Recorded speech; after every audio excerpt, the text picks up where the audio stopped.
Okay, so I want to show you a little navigation and some highlights of what you should see on Blackboard.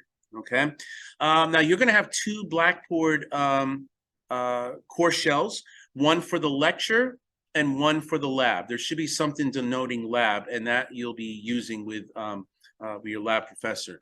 What I'm going to be talking about is the lecture portion. This is pretty much what you're going to see. The only thing different really is this upper area here, especially this orange bar that you're seeing here, student preview mode. Being the teacher, I get to, obviously I'm the one that's developing and creating this whole Blackboard area where to put things and so forth. But I do also, they also give us the opportunity to see what the student sees. And that's what I'm in right now is a student preview mode. So you won't see this orange bar up here. That's just telling me that I'm in the student preview mode. Okay, so what are we going to see over here? Well, down here on this left column here, I refer to this as your dashboard. Okay, and this is where basically all the things that we're going to be talking about, what to do with all this. For instance, right here, the welcome screen, start here, is basically what you're seeing here. Welcome, start here. Okay, it gives you a little bit about this this course. You know, just some introductory things. Everything I'm going to explain is also in this course navigation block over here. Okay. And you can see the word inbox Blackboard mail in highlighted area. That's going to be the best way, the only way to contact me. And I'll show you where that is. All right. So you could do this on your own, but there's a little introduction. Okay. So let's go back over here. So that's the welcome screen. The next thing is the contact information. I have to put this in as per the CCM, and I had to put down an email address. I put the email address here. This is the one, I know it sounds crazy. This is the one I do not want you to use, as I explained here. Please do not use this one over here to contact me. It's also located down here. See where it says CCM email. That'll get you to the same place, but I don't want you to use that because it goes, as I mentioned to you before, it goes in with all the other college emails, and it will just get quote unquote lost in there, and it'll cause a delay. I just rather you not do that. I'd rather use the inbox Blackboard, BB mail, which is located over here, right underneath the contact information. But let me just finish up with the contact information here. So that's what's going on. I will check the Blackboard, this inbox thing, 2 to 3 times a day and every day, whether it's on Valentine's Day. My wife isn't too happy with that. Super Bowl day, which is a little bit more important. No, just joking on that. And any day, Sundays, I will check it 2 to 3 times every day. Okay, so if you don't get a reply from me within 24 hours, for some reason, I just didn't get it. Again, I've never had that situation, but you get emails from me quite often. Okay. Information about tutoring, CCM solution centers. If you have problems with any of your computer stuff or virtual campus stuff, all of that information is also in here too. Okay. So let me go back over here. So the next thing I want to talk about now is this inbox, the Blackboard mail, the BB mail. Here you're going to see something that I guess you're a little bit familiar with. You'll see if there's any emails over here from me or from other students. You'll see the numbers over here. It also tell you how many you sent. Okay. And the way to do that is you go to create message over here. To who, and you have a list of all your students or your classmates that are in here. You'll also see myself here, and that's where you're going to click on, and you want to email me.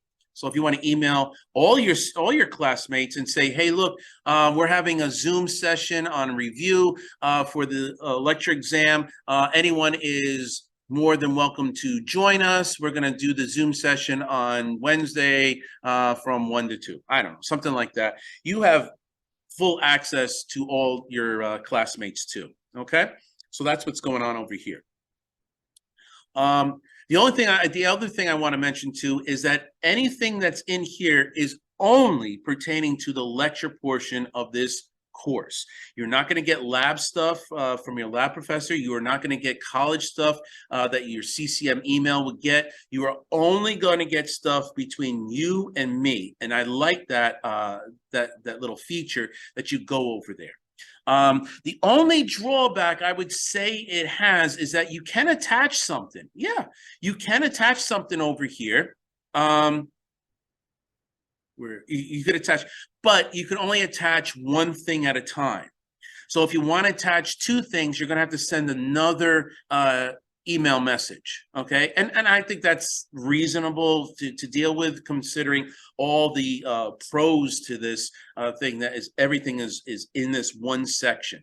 If you're taking 2 or 3 other courses that use Blackboard, then I would hope that they would use the same thing, but I don't know. I know I use this inbox Blackboard mail so that everything is honed in into the course itself, okay? Course notifications, I don't really use that per se. I haven't used that before, but I guess if there's any kind of notifications, announcements, pretty much I use announcements only for things for tutoring. I get these weekly help sessions that what's going to be happening with tutoring for this week and so forth. So in the past, that's pretty much all I put in there. All my emails, all my about the course itself is going to be in inbox Blackboard mail. Okay, you just be more concerned about going to that. Okay, announcements, like I said, about tutoring, yes. Okay, ask your instructor, I don't use. If you're going to ask me a question, just go to inbox. I'm trying to just funnel it into one area that you could ask questions. There is frequently asked questions that I actually modified. So maybe if you have a question about the course itself, maybe there's something here that will answer it. So do check the frequently asked questions section before you email me. You might be able to have your question answered through there. Okay. Okay, so let's go into this area, which is where you're going to be spending much more time on. The course content.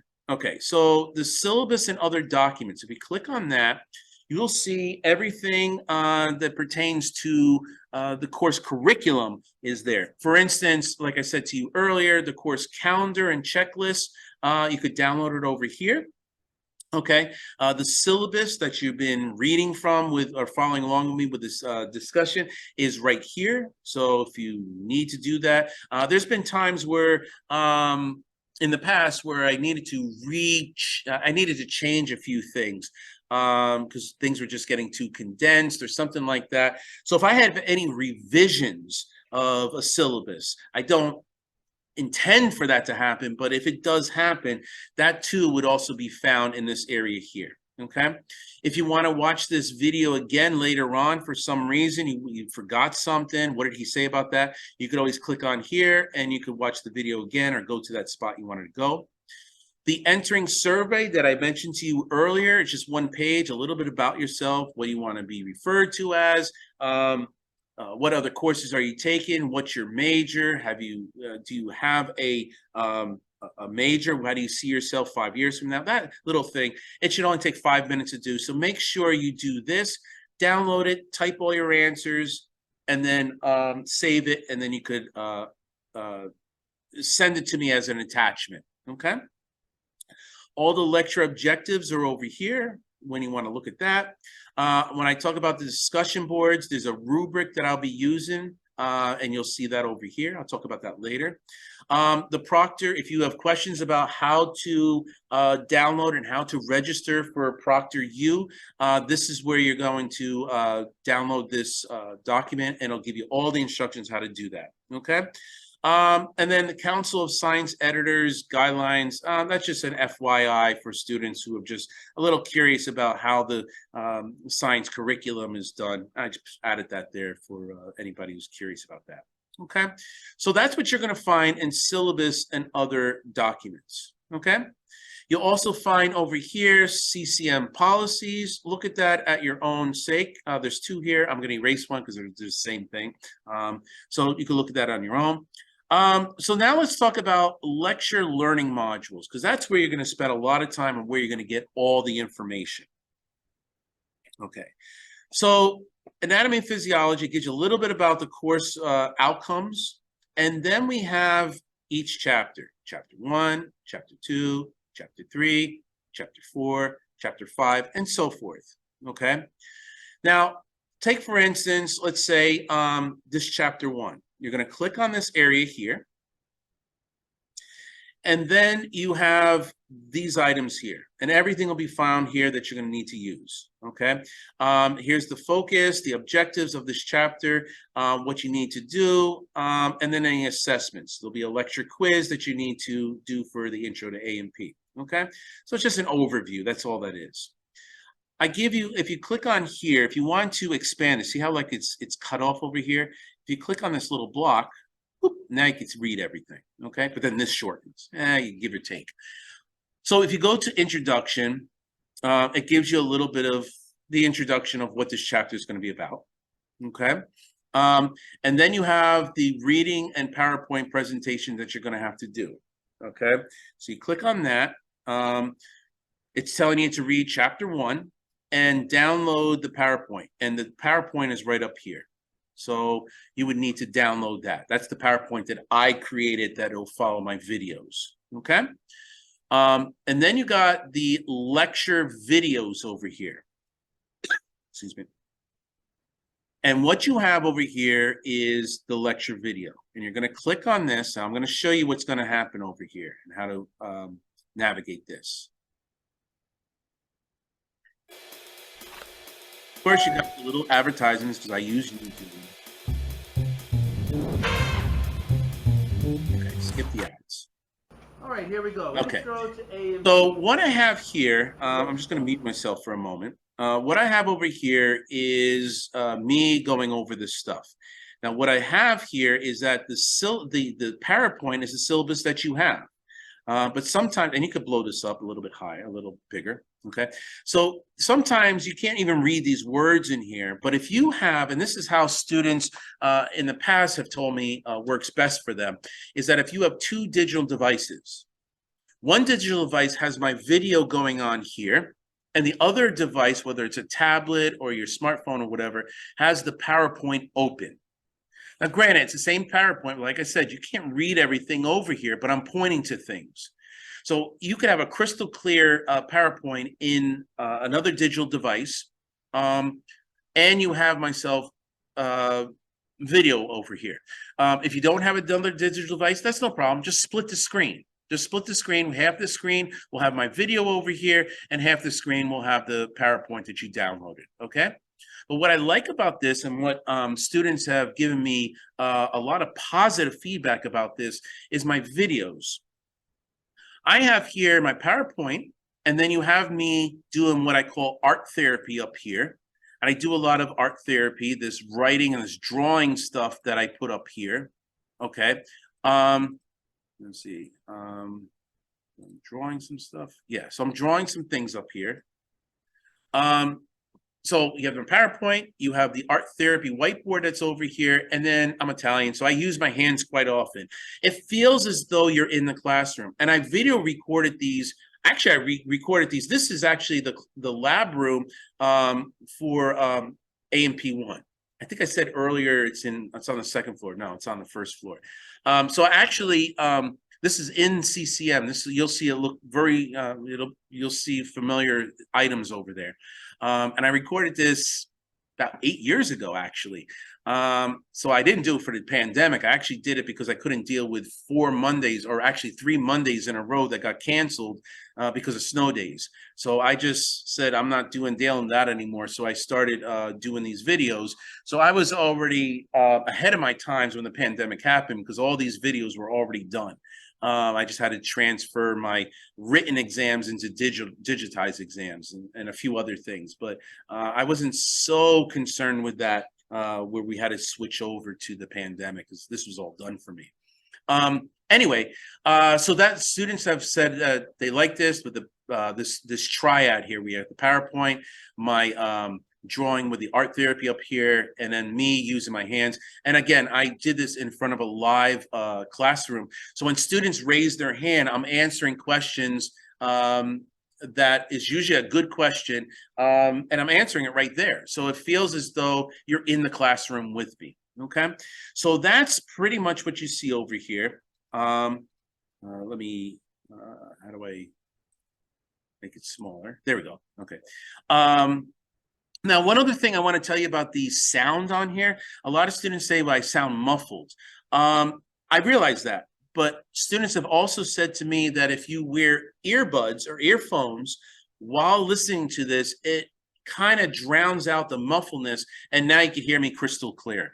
So my suggestion is to get earphones or something of the nature instead of just using the speakers from your laptop. Okay, and that's pretty much about what I want to show you here. You could also do the closed caption if you want to do that. Okay, it's on here. Now, the other thing I do want to tell you is that I kind of broke this down into, this particular chapter is broken down to 4 sections. 1, 2, 3, 4, 36 minutes, 16 minutes, 36, 13, and so forth. So I kind of broke it down where I thought would be a good place to stop before I get to the, another subject. So the PowerPoint takes care of all 4.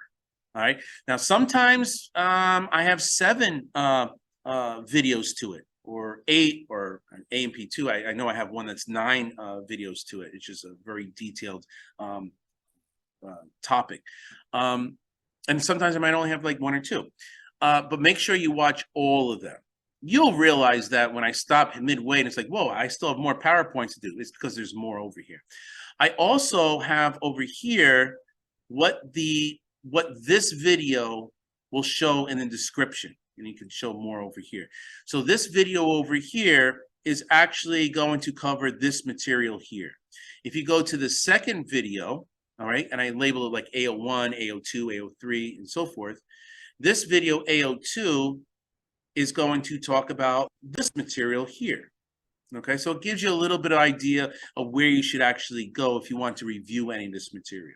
Okay, so that's pretty much what you're going to see with the videos. Again, and I'll say it again later on, but make sure you have 2 digital devices, one for the PowerPoint and one for the video. That seems to work out really, really well with students that were successful in my course.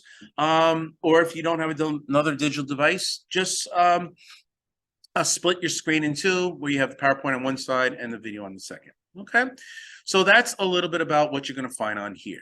All right, so let me go back to Blackboard. I'm going to close out of here.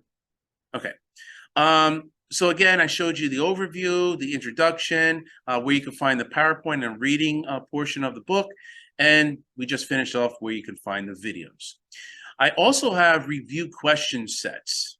Okay, these are very, very, very important to do. Okay, this gives you a highlight of what I want you to know. Let me just show you what's going on over here. So we click on it, and I have one for every chapter.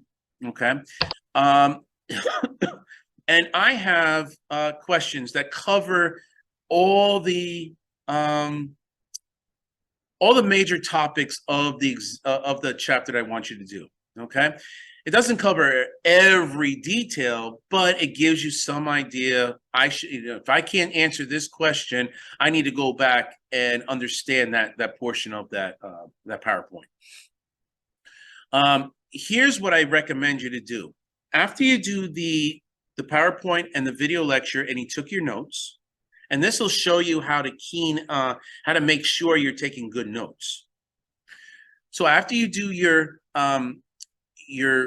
PowerPoint, you go through my PowerPoint and the video lecture, and you take your notes, and you study your notes, and you're ready to take, let's say, the quiz or the exam for that particular chapter, do this review question set. There's a lot of pros with a lot of advantages of doing this. And the way you do it is that you read the question, and then you think the answer is, and this isn't the right answer, I'm just giving an example. You think the answer is C.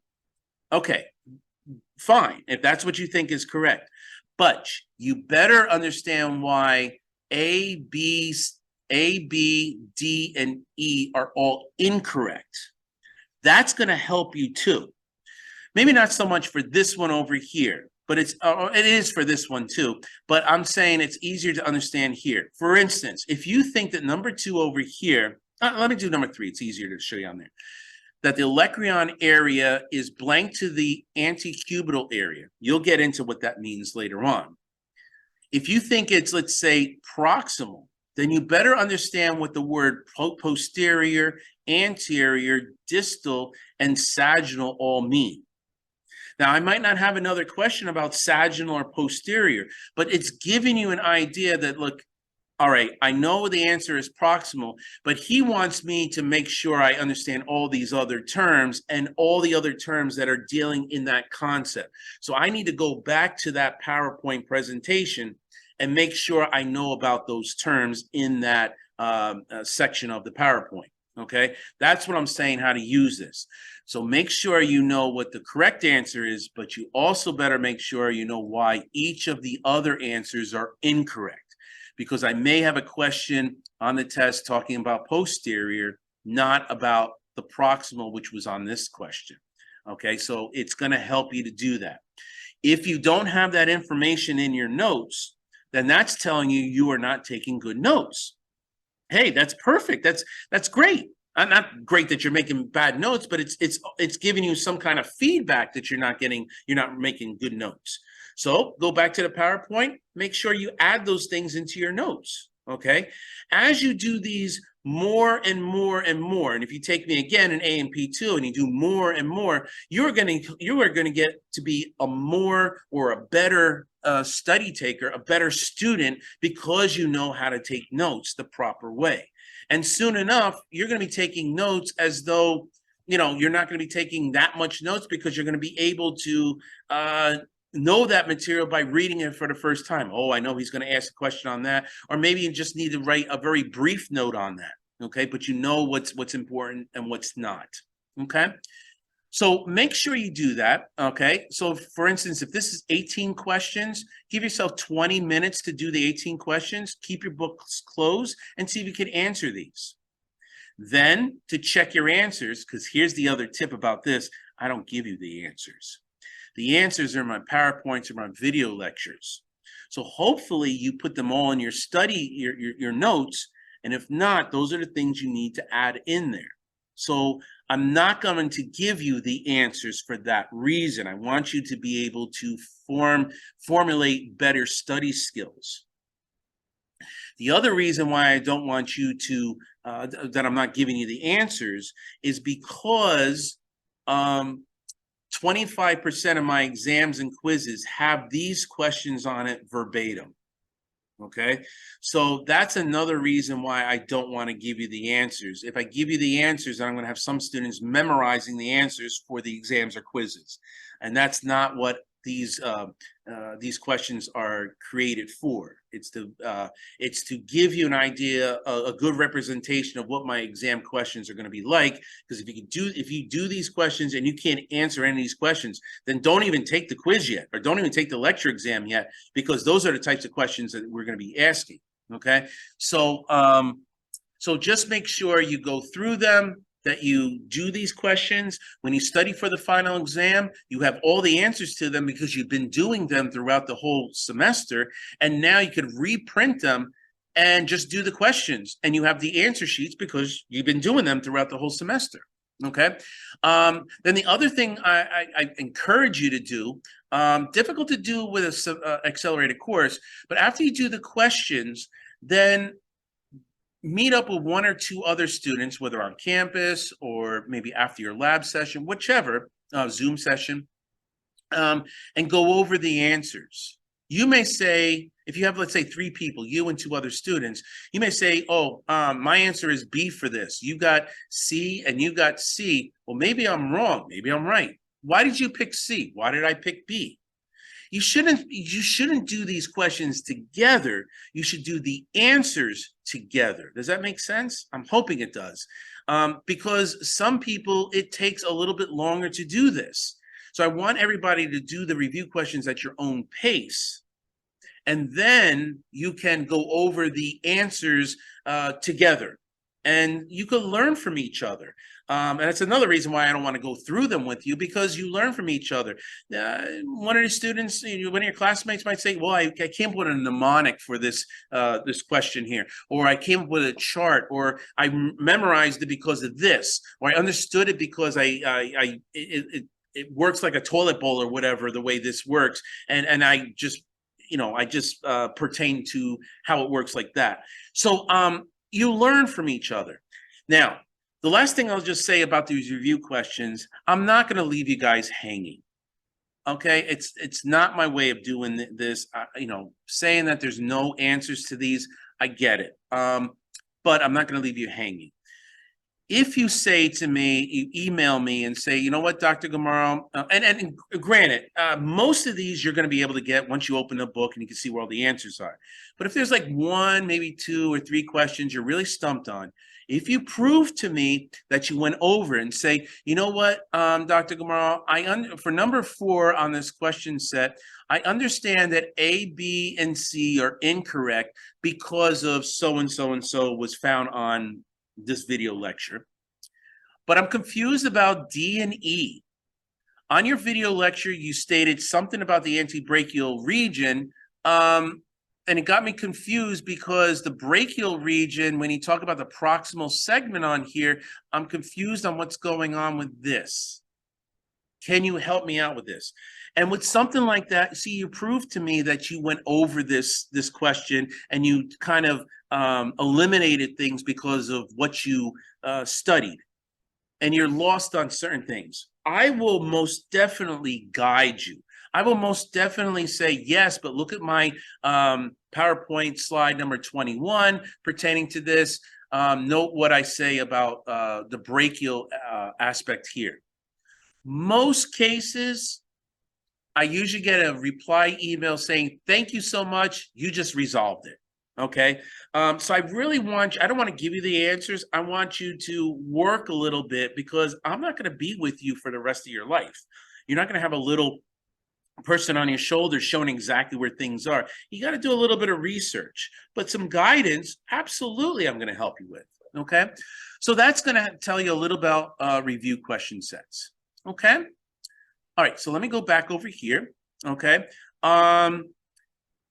So I did the review question set, talked highly about that. There is some suggested activities that are not graded. And the review question sets, by the way, they're not graded. They're just for you to do, up to you if you want to do them or not. But I highly recommend it. Then there's other activities or other videos that I found on YouTube that might help out with certain aspects. You could take a look at those. Okay. And then I also have these discussion boards over here. These are optional. These are things where you can reach out to other students about this chapter, and other students can chime in. I'll check every once in a while and see if I chime in over here. But these are not the discussion boards that I'm going to talk about later that are required. But that's what this is over here. Okay, so we go back to the lecture learning modules. I kind of went through each the first chapter with you, Intro to A&P. What you're going to find, similar things on all these other chapters. Okay, so that's how you're going to utilize that. All right. Okay, so let's talk about the assessment area, because that's where you're going to be dealing with all your submissions to the lecture portion of this course. So right now, you're not seeing anything open. There's a practice quiz I want you to do so that you could so you can navigate where things are for a typical online exam. You'll also see the syllabus quiz that's required for you to do after you watch this video and after you go through the syllabus. There's 10 questions. That's a requirement. It's worth 1% of your grade. And then all the lecture quizzes, lecture exams, and discussion boards will be found in here. Now, right now, when you click on it, there's nothing there because none of this is open yet. Okay. Once I open it, this is where you're going to be finding it, and this is where you're going to submit everything. Okay. So that's where the assessments area is. I'm going to talk more about these later in this video. Supplemental resources. If I find something that's going to be helpful that I saw on the internet, I'll add something over there, but pretty much I don't really use it that often. Okay. And then over here, academic tools, you'll see where all your grades are over here. The CCM email, again, it's there because it's a requirement that CCM wants us to put this in the dashboard, but do not use this over there. Okay. Best way, the only way I want you to email me and for me to contact you is the inbox up here. Okay. And then there's some student services that you want to get other information about. You could go over here. Okay. Pretty much that's Blackboard in a nutshell. Okay. So that's it. Okay.